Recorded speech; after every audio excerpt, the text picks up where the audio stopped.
GM, good morning. Welcome to the Milk Road Show, the daily crypto show feeling bullish enough to consider telling our in-laws we were right. I'm your host, Jay Hamilton.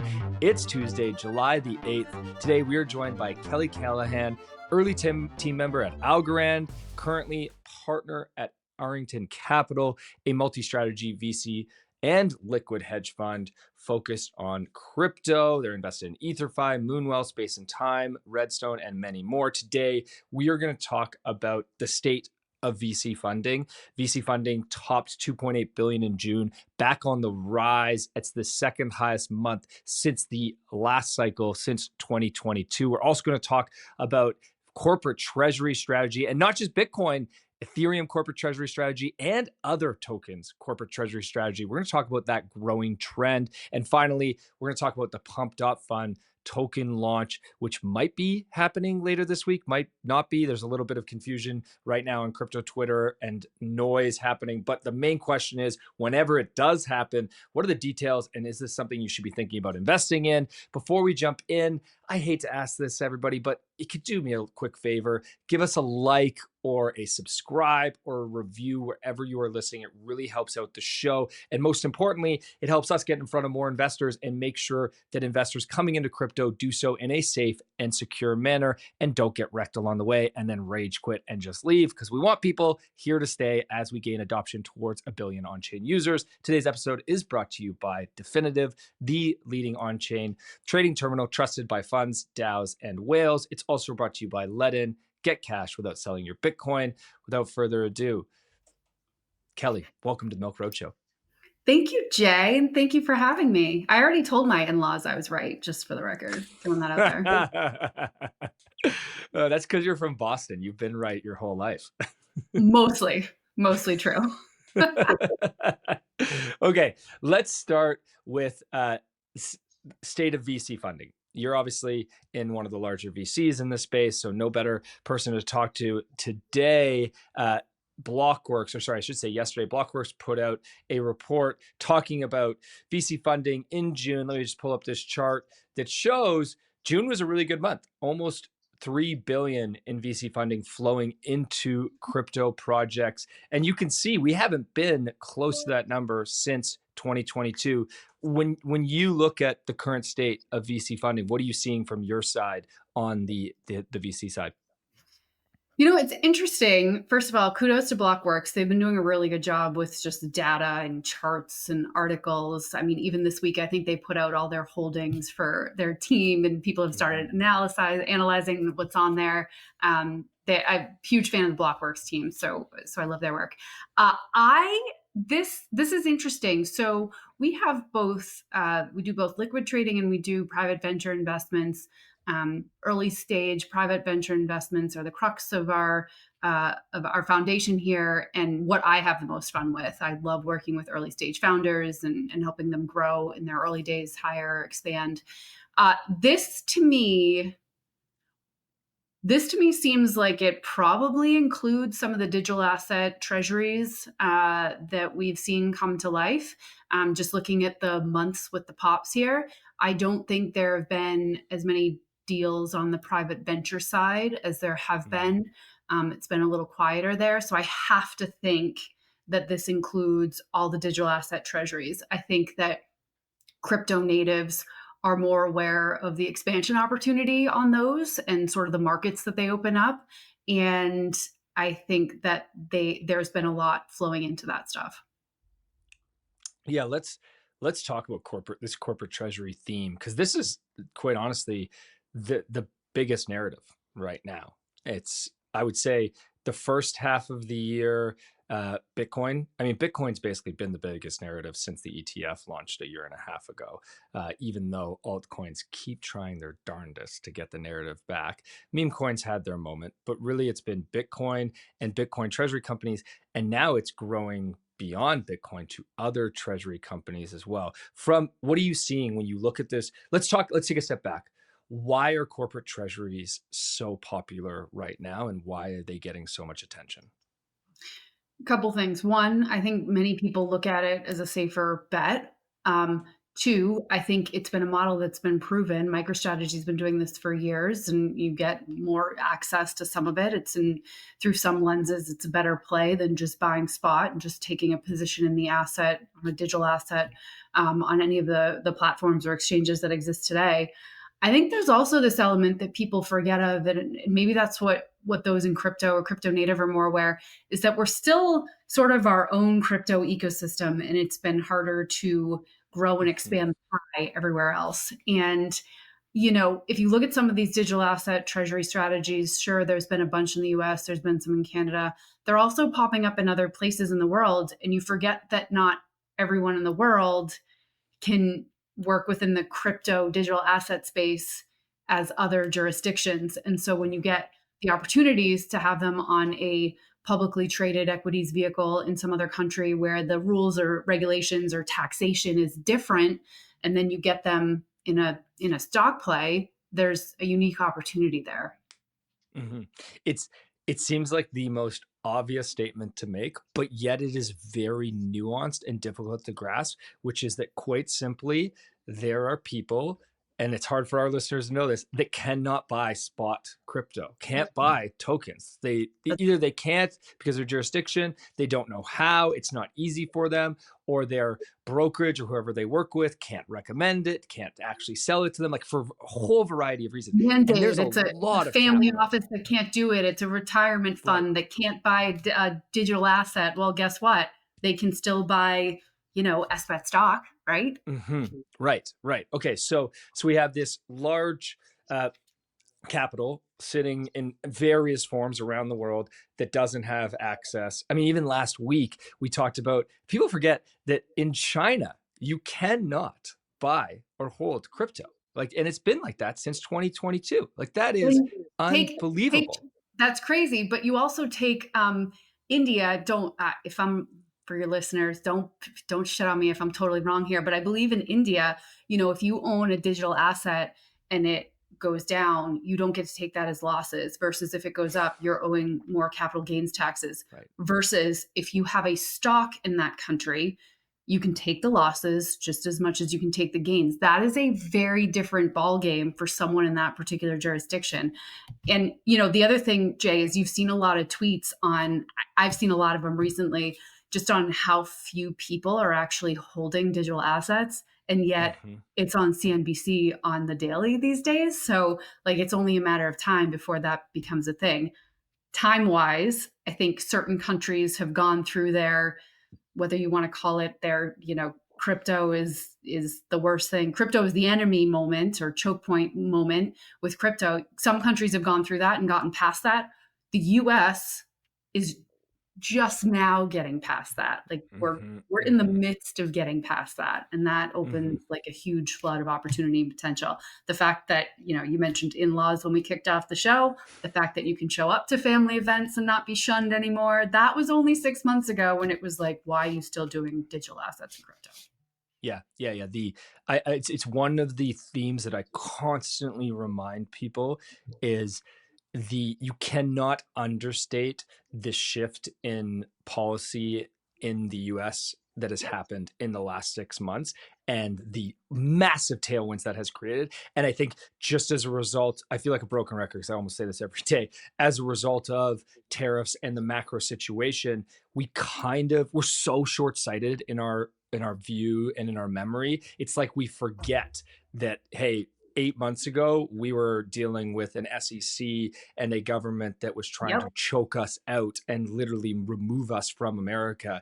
And that is the shift in that is just the downstream effects of that are massive. You have that. And then you've got all these crypto week things coming up, right? With the Clarity Act and market structure and the Genius Act and CBDC, Anti-Surveillance Act. We went from what you were just explaining to it being a topic like this in a matter of 6 to 8 months. That's unbelievable. Let's talk about, when we talk about the treasuries, I just want to read a couple headlines here, and then I want to get your thoughts on the different tokens that are being used in different treasuries, because I think that most people still think of it as Bitcoin only. But a couple of headlines. One is that Strategy announced, believe it or not, Saylor is buying more, raising another $4.2 billion to buy more Bitcoin. Metaplanet last week added another 2,000 Bitcoin, about 240 million. Similar Scientific. Metaplanet, I think there's a rumor today about Metaplanet actually using some of their holdings to acquire like crypto businesses too. I'd have to go back and check that, but there's some other news going on around there that might be interesting here. Interesting. Now, here's the one that stands out to me is Bit Digital. They swapped from Bitcoin Treasury strategy to an ETH Treasury strategy. And you and I were talking about before recording about SBET. They rang the bell at NASDAQ yesterday. They are getting a lot of attention on the Ethereum Treasury strategy side. Let's just chat about what's your thoughts on these other tokens being used as a corporate treasury strategy? You mean beyond Bitcoin and ETH or beyond Bitcoin? Beyond Bitcoin. Let's talk beyond Bitcoin, and then let's talk about let's go beyond. Let's start with ETH first maybe, and then keep going down the list. Yeah, like just high level, right? There's an educational curve that's been going on forever. So full stop, we're still in the middle of that. I think, I had a conversation with someone last week that was not unlike the conversation that I had with the Boston Globe 7 years ago. Like we are still having the same conversations with certain groups or people that like just don't have the foundations of understanding where we're going, right? And so I think it's important to recognize the educational path that we're on and where people's understanding of all of these assets are. Bitcoin, people are finally understanding. ETH, you can see what's happening there. I think as you go down and people become more educated, you're going to see some of these other things also pull into that, where people can get exposure to stuff that they are slowly starting to understand the vision for. In traditional finance, whales use the Bloomberg terminal. In crypto, they use Definitve, the trading terminal built by Coinbase alumni, which lets you trade across every major chain out there. Definitive's combination of low fees and advanced order types like limit, stop loss, and take profit make it one of the best on-chain trading experiences there is. The kicker, Milk Road listeners trade free on their first 25,000 in volume. Visit milkroad.com/Definitve and start trading like a pro today. Selling your Bitcoin should be a last resort when you need cash. That's why there's Ledn, the trusted platform for Bitcoin-backed loans. You can unlock cash in as little as 18 hours with no monthly interest payments and no prepayment penalties. They've issued over $9 billion in loans and never lost a single Satoshi of client funds, even during the chaos of 2022. If you're a long-term hodler, this is the move. Get liquidity without selling at milkroad.com/Ledn, spelled Ledn. The other theme that I'm hearing is that there are a lot of protocols and founders out there who recognize that they need to, for better or for worse, they have a token and they need to think about supply and demand mechanics around that token. And as we mentioned, a lot of, especially when you go down the list and you're not talking about the top 10, where there are indexes and there are ways to get exposure to them through a lot of traditional finance means, ETPs, ETFs in various countries. But when you go down the list, there's a lot of tokens that you can only buy them on chain right now. And I'm hearing that a lot of founders are thinking, hey, let's try to be a part of some sort of treasury strategy for our token so that we can allow all of these buyers, all this capital, access to our token that they might not have access currently. Are you seeing that? Are we going to see a lot more token treasury companies that aren't Bitcoin or aren't ETH or aren't Solana, but actually are further down the list of tokens? Yeah, I think we'll see a few, but I think it probably follows that list, right? I don't think we're going, whoever's sitting in like a, your top, your 100 to 500. I'm not sure we see those doing digital asset treasuries. But for sure, your top 20, 25, 30, like I think some of those become more interesting, because as some of these institutions become more educated on what the potential is and what they can do and what the mandates of certain funds are, they'll want exposure to those things. So again, I take it back to like the education curve that we're on, and you're just going to go further and further down that path. When you look at the education curve that we're on, what do you see in your seat in terms of the education that you come from a marketing background and a background that has worked in tech for most of your career and tried to explain tech to the masses. Where do you think we are in the masses understanding crypto and being able to adopt it? Well, we've come a long ways, but there's still a lot more work to be done, right? When I first entered crypto, it was, here is a Silvio Macaulay's 72-page white paper on math and economics. And it's 72 pages of math and economics, just for the benefit of the audience, not my strong suit. And so to have to dive in there, and there were no other resources, and this was only 6 or 7 years ago, there were no other resources, and there was nothing else that you could sort of lean on as a crutch, like proof of stake wasn't a thing. And what did that mean? And cryptographic sortition. And what do you mean by these lottery mechanisms? And I think, back then it was so tech heavy that you had to go down and learn that way. And so I had no other choice but to dive into that and really understand what was happening and what the potential was. Today's a lot different. I mean, you go to Grok or you go to Perplexity and somebody just walks you through what it is and basics. It's amazing that more people aren't using those as crutches to just walk me through, okay, and then what? And then what you could do, what could you do with this? What if you had to prove you were a person? What are the alternatives to different key management? And so I think there's so much more education that's available right now. I think it's also a matter of what the use cases are and how people are being onboarded and what they're interested in. I think not everyone can understand like super technical stuff. And so they're having to dive in certain places that there's these high level use cases. I think there's opportunities for people to like explore more. And, it's scary to me that we're still having some of the same conversations, but there's more to be done, obviously. Mm-hmm. Mm-hmm. Yeah, it feels to me like, for better or for worse, speculation is the number one onboarding into crypto right now. Unless you're onboarding through stable coins, right? Like, a lot of the onboarding is speculation around just opportunities to make money. And let's be real, there is a large societal shift happening of a feeling of, hey, I'm never going to have the opportunity that my parents' generation had. I'm never going to have the real estate market that they had. And, we'll see what happens. And that our opportunity is in new asset classes, and everybody's trying to get a leg up and to make more money, and inflation never stops. And that theme has led to a large speculative nature within crypto, which is not a bad thing necessarily. It can be a bad thing because a lot of people get wrecked. And I want to use that as a way to lead into one of the biggest players in this is Pump.fun.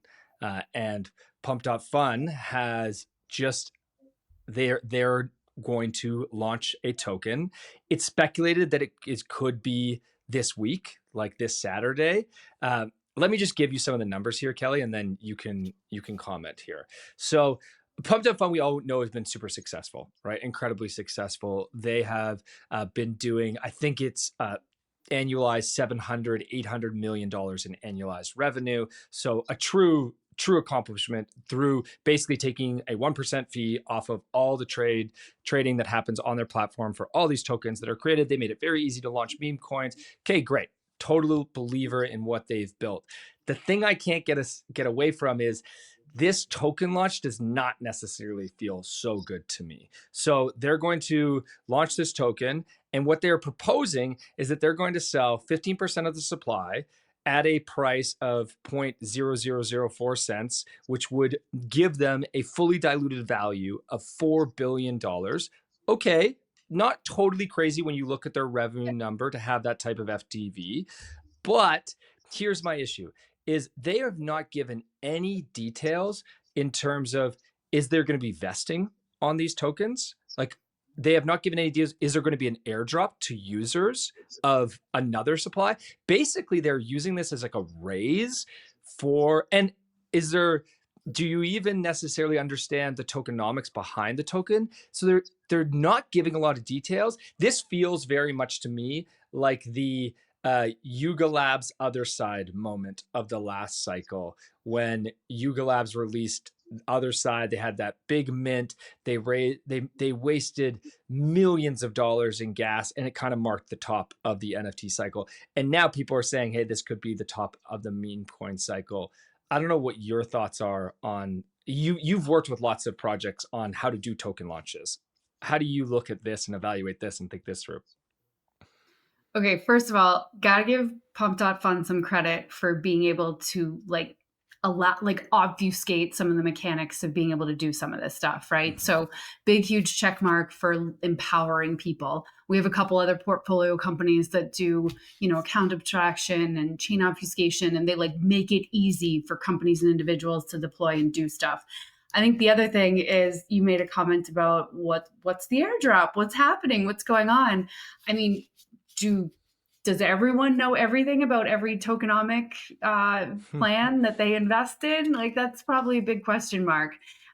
We were talking about that earlier. I've got friends that went, and the Trump launch comes to mind because they kind of did it on a Friday night, Saturday morning when no one was really paying attention, and then poof, it was just there, and all these people aped into it because Trump coin, and he was just elected.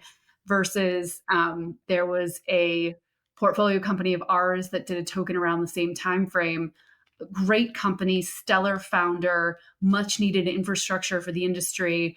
And instead of buying something with very clear token economics, with very clear use case, with very clear need for it in the market, they don't research any of that and want to get into any of that. It's like Trump coin, it's a popularity contest. So to your point of nobody knows all the details behind it, I think that the meme coin era, that's just part of what that is. It's a little bit more, let's see what happens. I think there's also something to be said in terms of token launches. There's also something to be said for bringing your community along with you in a really smart way. I'm not saying that's what's happening here. I'm not super involved with it. We're not investors. It's not financial advice. No idea.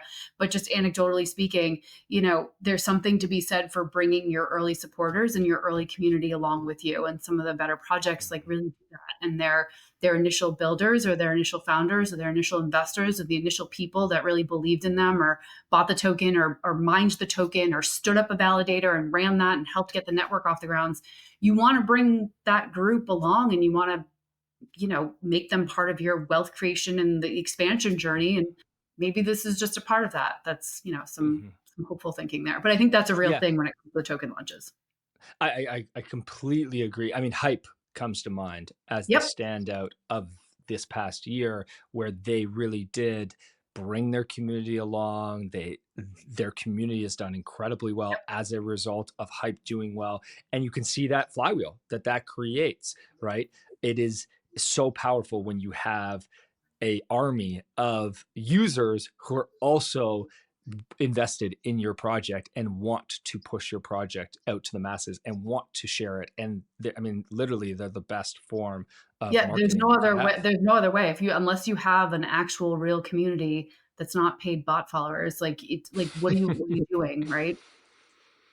Okay, let's talk about, just because you brought up, well, first, actually, I want to touch quickly, and I didn't mention this to you before the show, so I don't expect you to comment on this, but I want to talk quickly about Bonk, just because we were talking about Pump.fun. The one thing that stands out to me is everybody who's been following, Bonk has been ripping this past week, and I kept on wondering what was going on. I mean, it's up 50% in the last 14 days, and Bonk has launched Bonk.fun, which is a competitor to Pump.fun, and it is passed in the past week. It is passed Pump.fun in terms of launches and fees. So you could also see, this was always the issue I had with Pump.fun, is their moat is not very large in terms of they're a pretty easy tech to replace. And Bonk's been around for quite a while now, if you look at it in comparison to Pump.fun, right? I mean, Bonk was at 22 versus 20. That's a 2-year head start. Yeah, so we'll see, but I think everybody listening, keep an eye on Pump.fun. I would not be buying it personally at launch, or this opportunity to buy their token sort of in this pre-sale kind of way that they're doing. There's It's very interesting. Like they're It's super experimenting. interesting, and some of the only reason why I say it's been around longer, like I think Bonk is listed on some of the major exchanges, so they've got Yes. that out of the gate. And that, I mean, people have debated like why some of the original early chains from 2017 through 19, let's call it, where there's not much happening, but they're still trading and they're still up and they still exist with like high market caps. It's like, well, they've been around and they're still listed on major exchanges and it's just easy access. They're just there, right? There's an element of that comes into play. Okay, let's check quickly. Another news item that came out yesterday was that the Trump admin is planning to publish their report on Bitcoin and crypto policy around July 22nd. And it may include recommendations on funding a strategic Bitcoin reserve. Thoughts on this news? Bullish on the US. Go America. Listen, I happened a little bit by accident in the room last July, so going on about a year ago, when Trump gave the speech at the Bitcoin conference with David Bailey and the crew down there, who put on a fantastic event. And I found myself in a phenomenal seat in this room. And to hear the roar of 8,000 people indoors in a warehouse with Trump there, like talking pro Bitcoin, pro crypto, was phenomenal. And to see it come full circle in 12 months is absolutely amazing. So, I think it's a really important step for us as a country. I think it's a really important nod to the asset class.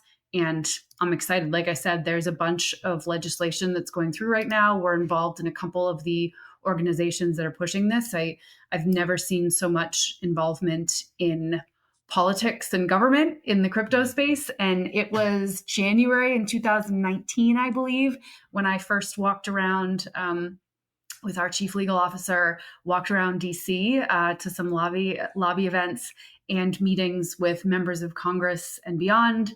We had 11 of them in one day. It was January. It was freezing. I think I walked 3 miles in like 3 or 4 inch heels. And it's amazing how far we've come. And there's so many more people doing that. And there's so many organizations that are stood up. So I think it's exciting, bullish on America for sure. Yes, certainly the shift in the policies in America, and in particularly the SEC, because so much of everything that's happened in the past 5 years has basically not been legislation. It's been the SEC waving a wand and regulating the way they feel they can and they will. It is led. I can't tell you how many founders I've spoken to in the last 3 months, even the last 2 months in particular, where they've said, legitimately, they're like, oh, I want to move my company to the US, like back to the US. Yeah. They want to move back, or they Yeah. just want to move here. And that is, you can't underestimate that the power of all those founders in the US, for not just for the US, I think also for crypto, because let's be real here, the US has a track record of being the best at creating tech companies. And so they have the talent, they have the necessary resources, they have the VC funding, they have all of the necessary setup in order to help these crypto companies get to the mass adoption that we need and get to consumer. So I think it's not just bullish for America, it's bullish for crypto too. Yeah. And, even like, I think what has been the hardest thing, I remember swearing in front of a conference, I got really passionate about talking about this, but, having to see really early stage founders who have an amazing idea and an amazing background to make it happen, and they have to go raise like an extra $1 million just to wiggle their way around legal fees and setup structure because they were a crypto company. That was depressing. That was awful. It was a lot of wasted capital. It was a lot of wasted energy and effort. And to your point, we see that as well. And it just, as a parent of 4 kids in this country, and no, I'm not leaving. I don't really want to leave. I think it's great to see it coming where we can be supportive of that innovation and not make it difficult and not put more and more hurdles in its path. Yeah, completely agree. Okay, before we wrap, I want to talk about one project when we talk about innovation, a project that I've been following and that we've covered a little bit maybe a year ago, not so much recently, is Etherfi. They've been doing really cool things with innovation in DeFi. And I want to start with a tweet that you shared, was it earlier today or yesterday, about the numbers that Etherfi is achieving right now. I'll let you give the context here around these numbers. Yeah, I haven't put in my notice yet, and I wouldn't make a very good engineer. However, the Etherfi team's fantastic. The leadership team, they're growing, they're hiring. They are looking for a number of engineers. I think what was interesting about Slater's tweet, Slater just joined the team over there, heading up marketing, go-to-market, is that this is an example of a project and a company that's actually earning real revenue. They're sending it back to some of the token holders. They're like doing great things with the token, with the ecosystem. They've got cash cards coming. They've got they're doing buybacks. They're being healthy about the token, and they're being very proactive about where they think they're going. It's a huge, it's a huge DeFi project, potential to be a huge leader in the future of crypto payments. They've had great product market fit, and they're continuing to sort of innovate on top of the foundational stack they've built. So, kudos to the team, and they are for sure hiring. And, I think now, if you just want to take a quick step off of, we're coming off the regulation talk, and it's okay to be in crypto now, and the US is very pro crypto. It's a great time to join a crypto company. There are fantastic companies hiring. If you've debated taking the leap, like public service announcement, it's great over here. The water's warm. It's lovely. It's a good time to be in the space. And there's very healthy companies with very solid foundations and very clear funding to drive them to the next level and beyond. So, it's good. Huge fan of the Etherfi team. Yeah. These numbers that Slater shared: 500 million TVL per engineer, 34 million. Can you expand that tweet? Can you expand his tweet? His was better than my retweet. I wasn't very creative there. 300%. Yep. Growing at 300%. Probably the best available engineering jobs in crypto right now. Slightly biased, but I'm not going to completely disagree with totally biased, but it's probably $5 million in revenue per engineer, right? Like, these are the numbers that, whenever it always makes me think of Tether. Whenever Tether shares their numbers, their revenue. It's just completely ridiculous, the amount of revenue per employee, right? But this is kind of giving me that same vibe. And I think you're right. Like, it is a very interesting time if you're looking for to make a career shift. Now is a very interesting time to join crypto, in particular because, let's be honest, AI has sucked a lot of the air out of the room, right? Yeah. Like, everything is going to AI right now, but crypto is further along in its maturity than AI is. So you have more mature, more stable, as you said, revenue generating, product market fit companies that you could have a little bit more security at than I think a lot of the AI startups are still very early, and you don't know what's going to happen a year from now, whether your product's going to work or not, or whether somebody else is going to outcompete you and build faster. So it is interesting take to say that now might be one of the best times to get a job and to join crypto. Yeah. I wasn't planning on necessarily saying that. Totally. Today, and it's growth. I mean, we see growth jobs, we see engineering jobs. Our portfolio companies are hiring across a slate of backgrounds. It's not just engineering and technical. There's great opportunities. There's growth roles. It's nice. We were talking about this earlier. There's a lot of companies that it's no longer just your technical founder leading the company. They've brought on a CEO who's more focused on growth, or they've brought on a founding member that's more focused on BD and relationship building. So it's a great time to get into crypto. I think I've been saying this for 7 years straight. It was very daunting 7 years ago. I don't think I realized what a deep end I had jumped into. And so I caveat, I've always been positive and bullish on the space, but now really it's a great time, and there's great companies to be a part of. Just because we're an investor show, I got to pull up the Etherfi token chart. No, not investment advice, everybody. You should do your own research and think for yourself. Etherfi token having a rough go, though. It launched back, was it April of 24, and did incredibly well off launch and was really tapping into the narrative of the time around staking. And they were really a leader in that space. And we had Mike, the founder, on the show. I remember, I think around this time a year ago. But since then, kind of chopping around. I mean, you could argue that it's found a healthy floor, maybe around just around $1.